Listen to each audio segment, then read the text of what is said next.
Good morning, good afternoon, good evening, good riddance, and welcome to the madness that is the Charlie Marx Show. I'm Charlie Marx, and the question still remains, why, oh why, oh why, oh why, do some men get angry or even furious when another man looks at his wife or girlfriend? Surely someone looking at the woman you're with is a compliment on your ability to land such a beautiful creature, and a silent round of applause at how lucky you have been should be given. Should it not be more disrespectful if another man does not look at your wife or girlfriend?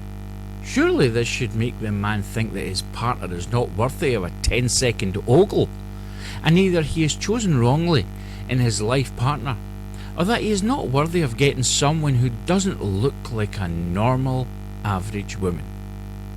Perhaps this is a reason for the growing number of divorces in this country. So, aggressive gentlemen everywhere, I implore you, when another male looks at your female companion, smile and thank your lucky stars that indeed you have won the lottery. Food for thought. A quick reminder to please like, I'm never going to get away with that. A quick reminder to please like, subscribe, ring the bell for notifications, and follow the Charlie Marx Show. Also, please share, as sharing is daring. You can also leave me a comment, or why not join the show by telling me what's bugging you in the world with the Devil's Advocate. I can also be spied upon by you visiting www.charliemarx.co.uk.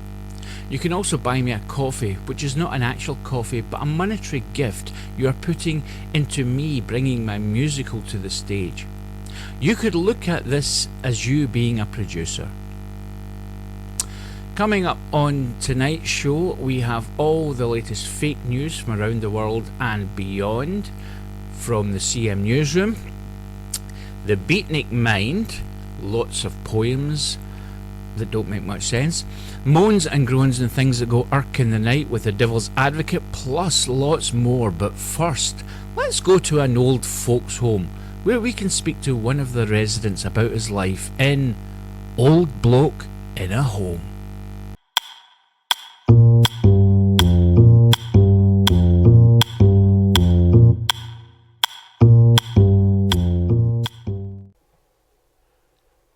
Am I on? What? I can't hear you, love. You need to speak up. Why are you waving your hands at me? What the hell is this supposed to mean? Well, there's no need for language like that, Lucy. Hello there. I'm an old bloke in a home. I've been asked by the Charlotte Max Show. What? Oh, sorry, the Charlie Marx Show, to talk to you about what life was like when I was younger. I was born in 1913, and this was a lovely time to be born. There were not many motor cars on the road in the early part of the 20th century, so my pregnant mother had to go to the hospital to have me on my grandmother's back. In those days, men didn't really get involved with childhood or conception, so that my father went to work as usual. My father worked as a researcher for a dog food company, and his job was to visit the bookies and look for horses that had fallen during the races. When I was 2 years old, I was sent to school for an education. We would never have been allowed to stay off, and I remember one time when my best friend Felix was forced into school by his mother, even though the house had burned down the previous night. Oh yes, I recall Felix rising from the ashes that morning. I loved school, but I didn't care much for some of the subjects. I did Latin, maths, woodwork, and studied the complete works of E.M. Foster, which at that time there were only one book. All my chums at school were gay, but not in a homosexual way. You see, in my day, gay meant happy, and not what it means today. Like the same parts you have yourself, you know. I left school about a year later, and I was astonished that I'd finished my schooling in time. Most parents didn't allow their 4-year-olds just to sit about the house and not bring money in. So I was sent to work in the coal pit, where I went in as a pick. And then I escalated up the ladder, which meant I was up on top of a ladder. You see, times were hard. It was difficult for a young chap who'd only had a couple of weeks of education to really understand what was happening. But we collected our penny for the month, and we were quite happy to do that. Now, also, when I worked up the ladder, I felt as if I'd got to the top sometimes, and then sometimes I was on the middle. And then to come down, I had to go on bottom. To go. There were one time that we were stuck in lift. But, there was, if you don't know that we came out of that call and our faces were black. And then we'd have people standing protesting, saying that we were putting on blackface. It was disgraceful, because none of us were racialist. None of us. But anyway, I'll continue my story next time.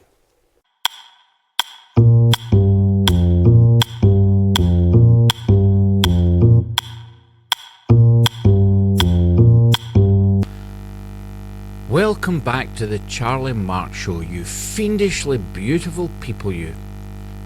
Now, have you noticed that the white lines are vanishing from our roads and car parks? Looks like after all this time moaning about our driving abilities, the governments and councils have just decided to give us a free rein on how we drive. Have fun, my friends.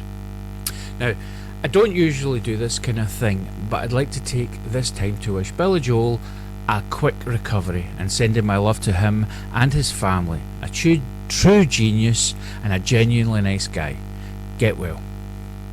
Still much more to come, but now it's time for all the latest fake news from around the world and beyond with CM News.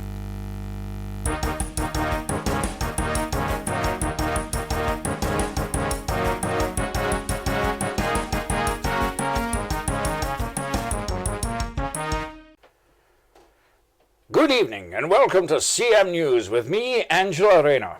Our top story. A protest march in London for the rights of those with no friends was attended by only one protester, a Mr. Julian Humfelshunker. It was quickly ended peacefully when 300 police entered and ignored him. Prime Minister Sir Keir Starmer has agreed to a bill in Parliament which will see all mobile phones being banned in schools across England. When asked how he plans to inform the children, he said they would receive a text. As the spate of thefts rise in Saudi Arabia, local shopkeepers are complaining about the downturn in the sale of gloves.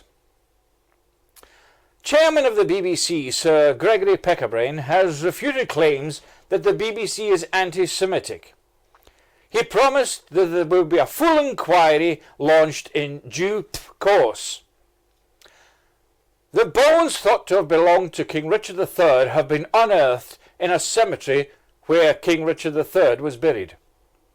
When asked how they could be sure that the bones belonged to King Richard, archaeologist Digger Thompson said he had a hunch. And finally, Bilbo Baggins, the Hobbit, appeared at the Old Bailey yesterday charged with heading up the largest underage Hobbit abuse case ever heard in the Shire. On summing up his remarks, the Right Honourable Judge Gandalf the Gay stated that he believed Mr. Baggins was lord of the paedophile ring. And that was the latest headlines. This is Angela Raynor for CM News. Good night.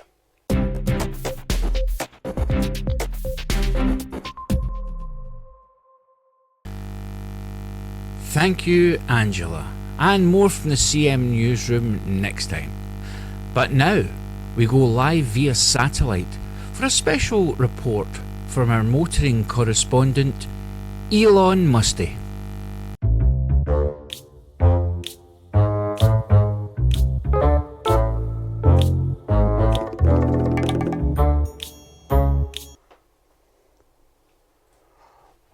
Good evening. Elon Musty here with a special report on motoring.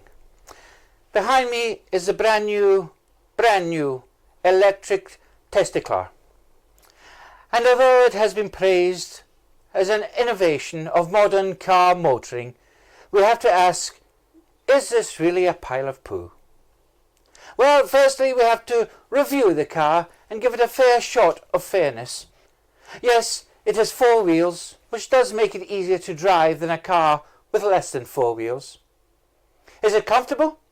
Well, that all depends on whether you're average, slightly overweight human being, or, of course, if you're just a beast chunky monkey with a passion for chocolate, then you will feel that it is not as roomy as you would like. However, some models have been built for the more greedy motorist, the driver who does not know the words "I'm full, thanks." And how have they done this? Simply, they've removed the front seat so the driver can sit in the back. The downside to this is that the 5-seater car suddenly becomes a 2-seater, which of course is perfect for young lovers going on a drive. The other advantage of the electric Testiclar is that it has an incredible heating system. However, the downside to this is that when your car goes on fire, it can often make it difficult to drive again.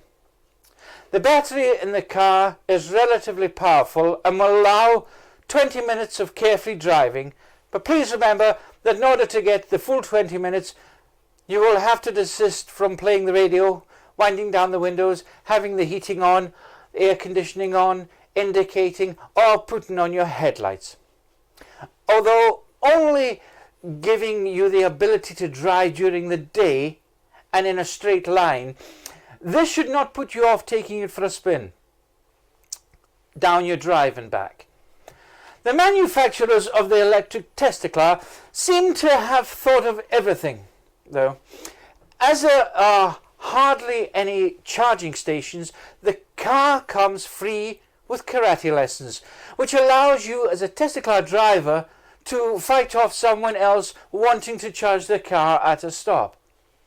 The car itself is silent, which means that knocking down pedestrians and cyclists is more fun and stealthy. The one disadvantage of the electric Testiclar is that the cost. At an on-the-road cost of £376, it's well overpriced. This is Elon Musty for the Charlie Marx Show. Thank you very much and enjoy your car.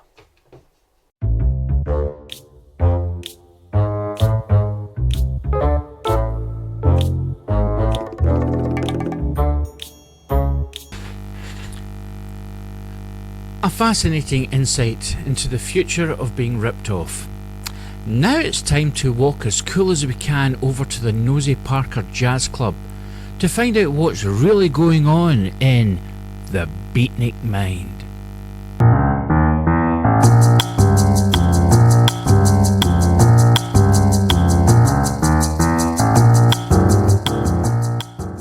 Hey, cool cats! This is called The Kid Who Didn't Respect the Boundaries of the Females Who Deserve to be Treated as Equals and not as objects of male control.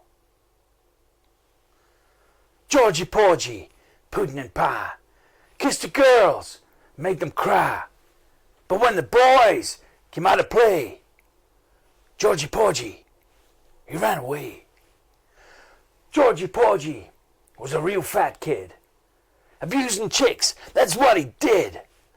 This made the boys in the village real sick. So they caught up with him and cut off his contact with the chicks. Georgie Porgy, who once didn't care, Fatso Georgie is now in a wheelchair. The boys beat Georgie to the floor. Now Georgie ain't kissing anyone no more. Be cool. Incredible.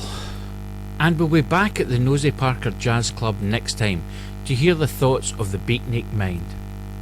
But before we move on, I was watching GB News the other day, and a message appeared on my TV informing me that I could press the green button to watch from the start.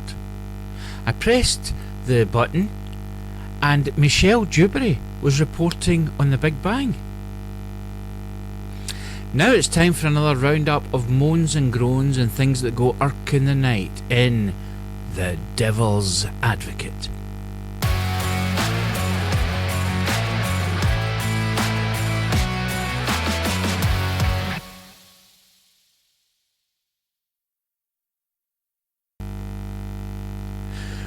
We have, as a nation, lost our right to have rights. The powers that be say we still have our rights, but do we? If we have the human right to shelter, why are there so many homeless people? If we have the human right to food, why are there so many people left hungry? They say we live in a free country, but we are now being condemned for what we once called free speech. We must all now be careful of what we say, how we say it, and who we say it to. So freedom of speech is gone. Comedians and writers have to watch every word they write, or they could face prosecution or worse. By losing free speech, we also lose the right to free opinions, and to believe what we choose to believe or not believe. Even our right to love who we choose to love is observed by those who disagree. Some laws have been taken away, our right to do what is best for us. For example, wearing a seatbelt. Those who choose not to wear a seatbelt are usually the ones who are stealing cars and driving them like go-karts through the streets.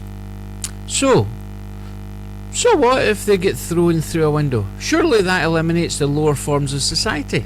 I jest, of course, though some of you think I have no right to make a joke like that. And this is my point. We have no rights anymore because the powers that be do not want us to use our brains, to think for ourselves. Why? Well, I'll tell you why, shall I? The reason is very simple. If we are allowed the right to think, then we become a member of society that can change things. Things that are seen to be rocking the boat. So what is the answer? I have no idea, to be honest. And even if I did, would I be silenced for it? Your views are important, especially on this channel. But more so, you have the right to fight for what you want. Or you could end up being owned by AI like a game. Thank you for watching the Charlie Marx Show, and remember to like, subscribe, hit the bell for notifications, share and follow me on www.charliemarx.co.uk. So, until next time, if you're not watching the Charlie Marx Show, you will lose the right to watch the Charlie Marx Show.